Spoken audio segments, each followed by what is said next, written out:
All right, y'all. Greetings, everyone. Greetings, everyone. Welcome, welcome, welcome to another episode of yours truly, Brown Girls Are Beautiful.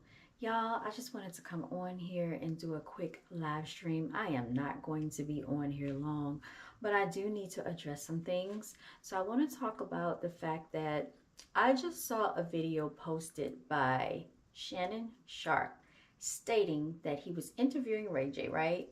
Interviewing Ray J, and the title says that basically Ray J is now with Floyd Mayweather's ex. I have to say this, who cares?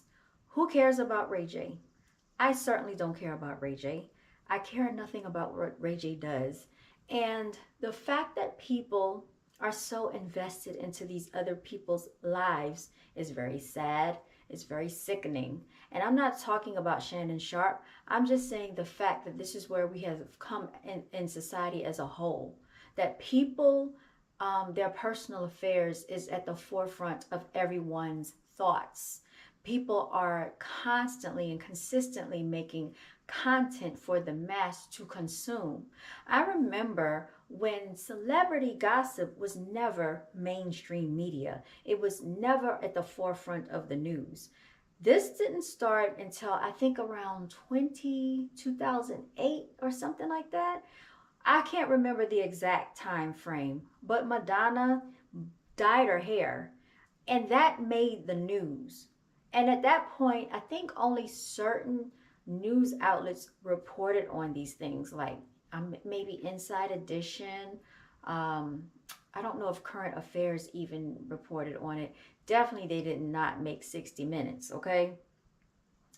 And I just have to say this, like, it is ridiculous that at this juncture, most melanated people cannot really afford to be invested highly in someone else's life like this. They cannot afford it because they are at the bottom of the totem pole when it comes to financial affairs, when it comes to public injustice in the court system, when it comes to being disenfranchised within real estate. And in case you didn't know, like, they did not make the Equal Housing Opportunity Act available to melanated people until like the 1970s. I believe it might have been 1974. I didn't even know that until I was speaking to a colleague of mine, another realtor of mine. Another melanated lady was telling me about this some months ago.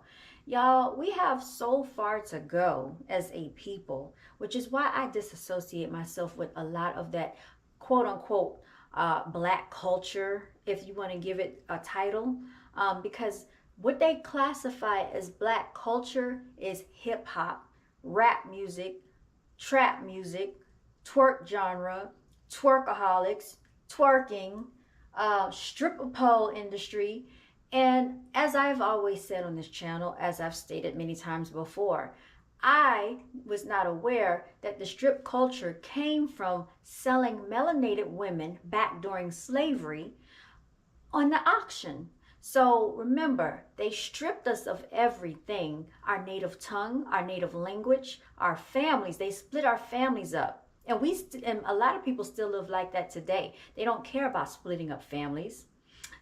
Every other culture basically uphold their family. Their family means something to them. They have family values, family structure. Most of the melanated communities don't care, never met their father, don't know their father. People having babies don't even know these people that they're procreating with. They're just out there, just having children. And you know who suffers from it? Society. I'm not even just going to say the children suffer. Society suffers because you raise these little miscreants into the world, bringing them up, and half of you don't even raise your own children. You leave it to the teachers, the faculty, the staff members, and everybody else to put up with your decision that you made to procreate with somebody that you barely knew or knew that they were no good but you didn't care. This is the dysfunction that goes on in melanated society. And this is being deemed as normalized. If you are dysfunctional in the melanated culture, no, let me not even say melanated culture, in black culture, because that's what you want to call yourselves, black.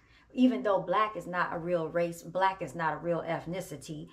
You want to be in the black culture, and basically you want to be dysfunctional because that's normal to you. So do you see the irony in this? This is just craziness. So it's okay to be high all day. It's okay to wake up to weed. It's okay to smoke weed all day. It's okay to go in public smelling like weed. It's okay to smell like weed riding down the road. It's okay to go to sleep to weed, right? Even though they know they're putting poison in the weed, you don't care, right? You don't care. People have almost died from smoking weed because they don't even know what was put in it. And guess what they're doing? Still smoking weed, right? That's all they care about. This is all they rap about. That's all y'all care about. Then on top of that, if it's not smoking, it's drinking, okay? Drinking. And you're not just drinking alcohol. You're just not drinking whiskey. You're not just drinking liquor. It's not just champagne. Pop champagne. Oh, dun, dun, dun, dun, dun. No, it's not just that. Y'all are basically drinking, sipping on some scissor, sip. Y'all want to drink medicine. Y'all want to go into Walgreens and CVS and purchase Robitussin. You want to purchase NyQuil. And you think it's cute because you can almost overdose and kill yourself on that. But that's all good. Didn't they say Lil Wayne almost had some type of medical situation from it? But he keeps on, endorsing it. And that's all cool. Y'all look up to these people. You're looking up to Regina. She's not even living a life of, she's living a life of celebrity based on her father. Okay? Based on who he is. And what did he tell your children to do? He told your children to get high. He told your children to do all these things that his daughter is not doing, that his children are not doing. Do you understand that these rappers send their children to very high astute education systems? They send their children to private schools and private sectors of the community. They send their children to gated communities to live. They live in the gated communities while they're still pushing you and your children to live in the hood and keep it real and live in the trap. Oh, everything is about trap. Everything in rap is about being gangster and living in the hood. They're not living that lifestyle. I am so sick and tired of hearing the same narrative being pushed, the same agenda being pushed. It is ridiculous. Now it has gotten so out of control that basically the quote unquote female rappers have turned into prostitutes.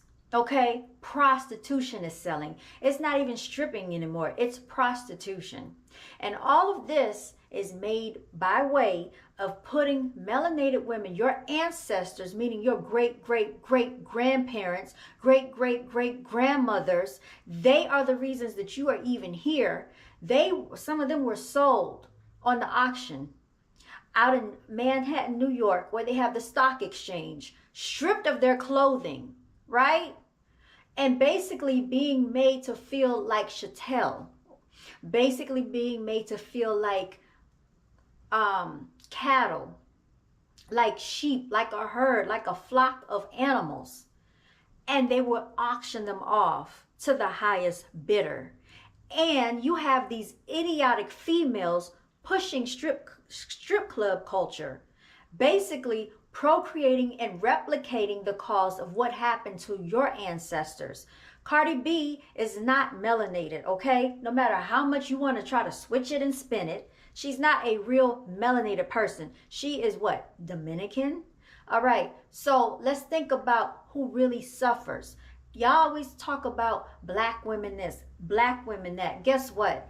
Most of the women that suffer in the society are real melanated women. All right, the people that have really fought for us to have what we have today are real melanated women. They were not Dominican, okay? So let's stop trying to accept her and try to twist it around, try to twist everything around for these other women to come in and try to steal what rightfully so is our ancestors' legacy that fought to give us the rights that we have today. That's what we need to be thinking about. When I talk about Mae Jemison, when I talk about, you know, the real girl that stood up, it was not Rosa Parks that gave up her seat. That's the story. They put it on her because she was more light complected. But the real person that did not give up her seat was a 15-year-old. It's on my channel. And people don't want to tune into the truth. They rather focus on a fake reality, a fake facade. I'm tired of all these female rappers claiming they're keeping it so real, talking about they're so gangster. It's nothing cute about getting shot up. It's nothing cute about going out there and acting like a tyrant in society, getting the fighting, acting like an animal. And think about, most of these rappers have children at this point. Do you think they're going to send their children to go out there? I don't know, because they might. They're not sending their children to go out into the trap and keep it real and shoot each other. They want your children to do it because that's what they're saying in their rap music and what they can get a man to do for them. It is disgusting. No other culture is doing this to one another. But melanated people think this is cute. Melanated people keep this chaos and confusion going. No, excuse me, black culture, okay? Black women, black males, black females. I'm not even going to call them women and men at this point because they have not even earned that title. When you are pushing ratchetness, when you're pushing being ghetto fabulous, how many times can we hear, oh, keeping it real, keeping it gangster, keeping it in the hood? All of this stupid stuff. What's cute about it? Who wants to be outside all the time and then you can't even go outside because you're about to get robbed?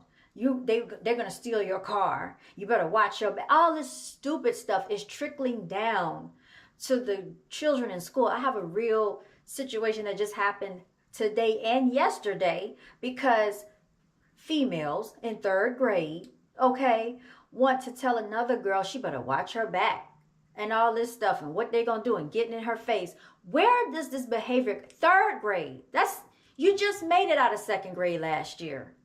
Where are you exhibiting this behavior from? From home, what you are around, what you've been introduced to. I remember just, a month or 2 ago, I'm walking down the hallway and I hear these little kids talking about some bow, bow, bow. You know where that comes from. The Itchy Red character. But guess what? This particular school was so low performing that they failed the last 2 years. They failed the EOG test and they needed to bring in tutors to try to help these children make it and push to the next grade. They don't know math. They don't know how to read. They barely can write. They can't spell. They don't have vocabulary, but they know Itchy Red's lyrics. They know rap lyrics. They know trap lyrics. They know all this stuff. Just the other day, I'm in the classroom. They want to watch Bluey on YouTube. So at the end of the day, I'll allow them to watch Bluey, which is a cartoon character for children. It is age appropriate. They see Bluey driving some type of car. Now the class is talking about they woke up in a new Bugatti. Hey, and these are not even melanated children. Guess what? These children are some from Honduras, some are from Mexico, some of them they're Hispanic. They're from different ethnic culture backgrounds because, as we all know, America has become a melting pot of immigrants. So what's happening and what I have been seeing in the classroom setting, which I keep talking about on the channel, but nobody cares, is the fact that the Hispanic children, the other children are outperforming the melanated children at an astronomical rate, and it is unacceptable. They can come over here and speak better English than your own naturally bred and born children right here in America. They can spell, they can read, they can write, they can form a proper sentence structure better than some of your own melanated children. Oh, let me get that right. Your black babies, your black children, but you keeping it real. You keeping it gangster. You trill. You in the trap. Your children can't read, but they can rap. Your children can't write, but they know all the lyrics to all these songs. They know how to twerk, and all of that is cute. But they can't add, they can't subtract, can't multiply, don't understand division. I was in a 3rd grade class not too long ago, and the girl is on the cheerleading team cannot read. Where are the priorities for the mother? You got your girl going out here cheerleading and she cannot read in third grade. Third grade. It's hard to catch up once you get to that age. Some of these third graders look like they're almost teenagers. What's going on? What's going on with what you're feeding your children? Is it a bunch of McDonald's and processed foods? Because children did not used to look like this. Some of them are overweight at an astronomical level. Children are not supposed to be weighing over 100 and some pounds, weighing all this extra weight they have on them. It's not cute. And y'all think it's okay. Y'all are not taking the child's lives seriously. You think it's a game. You're worried about trying to get hair weave so you can go impress I don't know who. You're worried about trying to make sure your nails is done. Make sure my toes is done. You need to be in there with some flashcards from the Dollar Tree going over arithmetic with your children, teaching them how to write. I can't even read their handwriting. They don't even know how to start a proper sentence structure. They don't even know that when you begin a sentence, it's supposed to be capitalized. How many times have I had to say that this week on our writing exercises? And they're about to go to fourth grade. How many times do I have to tell your children to capitalize I when you're referring to yourself in a sentence? That this is a proper noun. How many times do we have to tell them that you don't capitalize every other word in a sentence for no reason, unless it's a proper noun? These are basic things that you learn in first and second grade, and they're supposed to go to fourth grade. Do you know how many times these children have had to retest and retest for EOGs to see if they're going to pass the fourth grade? And y'all think everything is cute and everything is sweet, and it is not. Y'all, it is sickening. There is no way my child will be on a cheerleading team and she can't read. There is no way my child is going to be playing basketball and he cannot count. And when I say count, they want to count by 2s and 5s. No, let's count by 3s. Let's count by 4s. Let's count by 6s, 7s, 8s, and 9s. Some of y'all adults probably can't even do that. This is why half of y'all can't multiply and you need a calculator. These are just the basic skills in math. We learned that in fourth grade.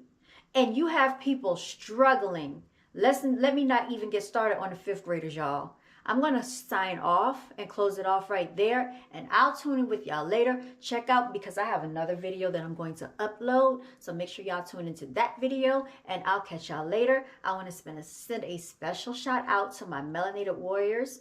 My angelic warriors and my ultimate warriors. Continue to walk in your divinity, you all, and live to fight another day. It takes a lot of courage to live in this land full of chaos and confusion and dysfunction, especially when you are not a chaotic person by nature. But this is what society is pushing, and everybody is just going along with it like it's normal. Y'all too worried about Shannon Sharpe's interviews, and he has reached $70 million on the 70 million views, on the Cat Williams video. But let's see if you can reach that many views when it comes to your education level of what your children should do, how to learn some stuff. Let's see if you can reach 70 million views on an educational video for your child to learn how to read and learn how to do math. Let's see if that can happen. Probably not. That probably will never take place.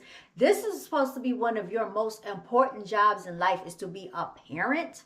Y'all are not parents. You're procreators. You're baby producers. And that's about it, because you're not even raising the children. Don't even get me started. Y'all leave everybody else to basically take over where you should have taken over as a real parent. You don't even call yourself a parent. Don't. And especially if you don't go to parent-teacher conferences, don't call yourself a parent. Just don't. I could go on and on and on. Just stop it. Stop. Y'all, it's a joke. I got to get out of here. I'm going to get off of here because I'm getting annoyed and irritated just thinking about it.